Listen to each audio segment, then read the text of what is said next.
gros ventre au béden. Si avant c'était signe d'aisance matérielle, de bien-être dans l'entendement africain, les choses semblent bien avoir changé aujourd'hui. Aujourd'hui, on voit que nous les femmes, nous sommes plusieurs qui avons un gros ventre. On n'arrive pas à s'habiller comme les autres. On nous disait que c'est parce qu'on accouche, on n'attachait pas le ventre. Mais actuellement, là, on voit que même des jeunes filles, elles ont un gros ventre, donc on ne comprend plus. Je faisais 120 kilos. Quand tu touches mon ventre comme ça tombe. Mes amis même qui ont le plus gros ventre, je les dépassais presque. Quand je suis assis comme ça pour me relever, il faut que je demande l'aide à madame ou bien je demande l'aide à mes enfants. Les causes du gros ventre ou de l'obésité abdominale selon les spécialistes sont multiples. Les habitudes alimentaires et le manque d'activité physique y sont pour beaucoup. Il y a par exemple la sédentarité ou l'absence d'activité physique qui peut occasionner aussi un embonpoint abdominal ou encore la malbouffe ou le déséquilibre alimentaire. Il y a les facteurs génétiques et les facteurs hormonaux. Manger tardivement, lourd, gras, ce n'est pas très indiqué. Quand vous finissez de manger lourd ou bien gras, vous ne travaillez pas tout de suite. Vous allez tout de suite vous coucher. Ça se transforme en graisse et ces graisses se localisent au niveau de l'abdomen. L'obésité abdominale, même si elle n'est pas infectieuse, n'est pas sans risque. De nombreuses maladies y sont liées. Ce sont des patients qui vont ronfler la nuit. Sur le plan cardiovasculaire, cette obésité peut induire une hypertension artérielle. Sur le plan gynécologique, surtout pour les femmes, voilà, il y a ce qu'on appelle le syndrome des ovaires polykystiques qui peut être cause de stérilité chez la femme. L'une des complications majeures de l'obésité viscérale en particulier reste le diabète. Nous mesurons ce que nous appelons le tour de taille. Lorsque chez l'homme, ce tour de taille est supérieur ou égal à 94 cm et chez la femme, lorsque ce tour de taille est supérieur ou égal à 80 cm, ça veut donc dire qu'il y a une obésité abdominale. Pour les personnes ayant des bédaines, il existe des solutions pour s'en débarrasser. Mettre fin à la sédentarité en bougeant, faisant beaucoup de sport 3 fois dans la semaine à raison de 30 minutes par séance. Équilibrer votre alimentation en mangeant beaucoup de fruits et de légumes. Toutes sortes de fruits. Nos sauces feuilles qu'il faut privilégier. En plus du sport, effectivement, de l'alimentation, il faut s'adresser à des spécialistes en massothérapie pour pouvoir vous faire le massage. Les huiles que nous utilisons sont des huiles justement pour pouvoir drainer, évacuer par le transit, aussi par les urines et tout ça, la graisse qui est déjà accumulée sous la peau. Des patients n'ont pas hésité à passer à l'acte. Je faisais 110 kilos. Là, je suis à moins de 5 kilos. En moins de 2 semaines de séance. Depuis que j'ai commencé, je me sens très à l'aise. Pardon, je pesais 115 kilos. Aujourd'hui, je suis à 93 kilos. Je me sens très bien. Je me sens à l'aise et je suis libéré. Je m'habille très bien. Arriver à un résultat satisfaisant, retrouver un ventre plat est donc possible. Cela demande certes des efforts, mais pour rester belle ou beau, le jeu en vaut la chandelle. Cette année au CES, les professionnels du high-tech ont décidé de s'occuper de votre santé. Ça ici, c'est le stéthoscope. Grâce à ce petit appareil conçu par un médecin, la visite médicale devient virtuelle. Elle se fait à distance, sans que ni le patient ni le médecin ne se déplacent. Le médecin ou l'infirmière vous demande de placer l'appareil sur votre poitrine comme ceci. Il peut aussi se mettre dans l'oreille pour prendre la température ou regarder à l'intérieur. Il contrôle le rythme de votre cœur, votre pouls et votre température. Pour éviter les cabinets médicaux, autre solution, cette mini prise de sang connectée pour suivre votre métabolisme en temps réel.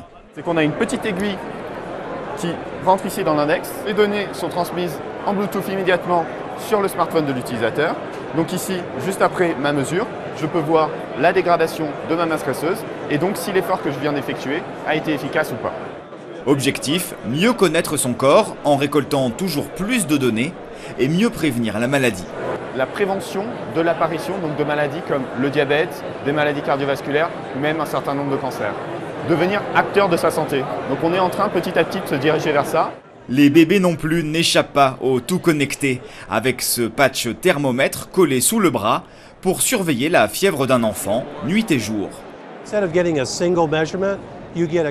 Au lieu de faire un simple relevé de température, on a une vision continue, ce qui a plus de valeur parce que vous voyez les variations de température en temps réel. Les parents sont plus tranquilles. Il est tard, ils peuvent aller se coucher parce que notre thermomètre surveille la température de leur enfant. Et si elle montre qu'elle atteint un niveau d'alerte fixé par les parents, alors ils reçoivent une alerte et ils peuvent aller y jeter un coup d'œil. Le marché de la santé connectée pourrait, d'après les analystes, atteindre 30 milliards de dollars d'ici 2 ans. Seul obstacle, la confidentialité des données médicales impératives pour les utilisateurs. Les consommateurs sont d'accord pour partager leurs données s'ils ont l'impression que cela leur est utile. Mais quand il s'agit de leur santé, ils ne veulent partager leurs données qu'avec leur médecin.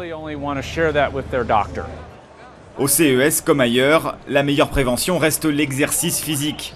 Les objets connectés pour mesurer son effort sont toujours les stars du salon.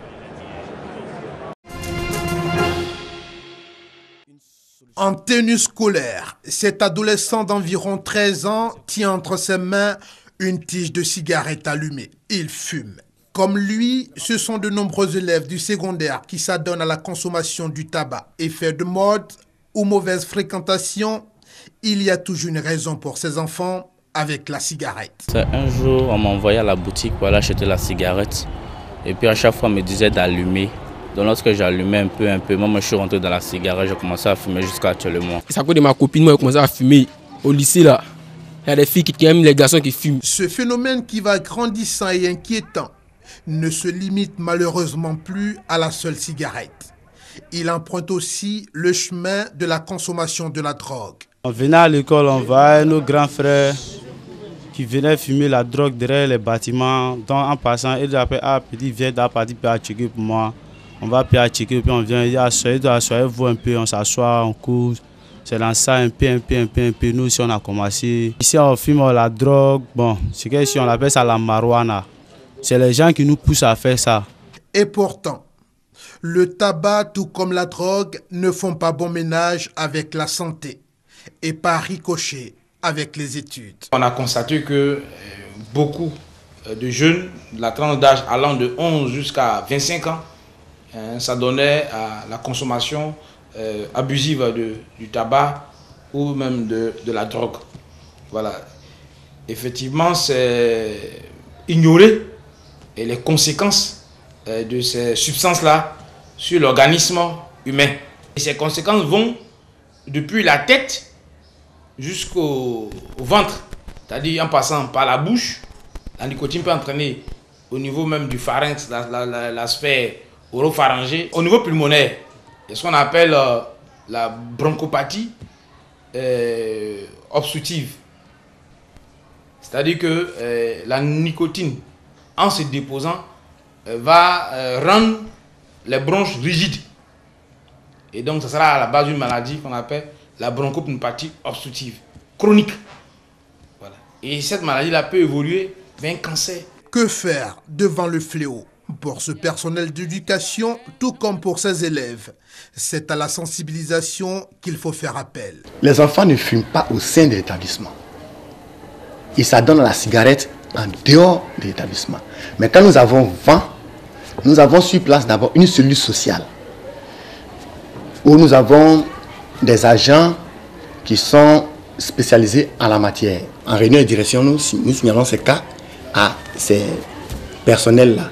Et eux, ils prennent en charge ces élèves avec des entretiens pour essayer de les sensibiliser sur les méfaits de la consommation du tabac. À mes camarades qui fument, je peux leur dire d'arrêter parce que la cigarette n'est pas une bonne chose. La sensibilisation pourrait-elle à elle seule réduire la teneur d'un phénomène qui contribue à l'échec scolaire, à la ruine de l'avenir de tout un pays? La question demeure. David Bowie est mort. Le musicien et chanteur, l'une des plus grandes stars de la pop, est décédé hier d'un cancer à 69 ans, 2 jours après la sortie de son 25e album, Black Star. L'homme aux 140 millions d'albums vendus était un touche-à-tout visionnaire qui aura influencé des générations d'artistes.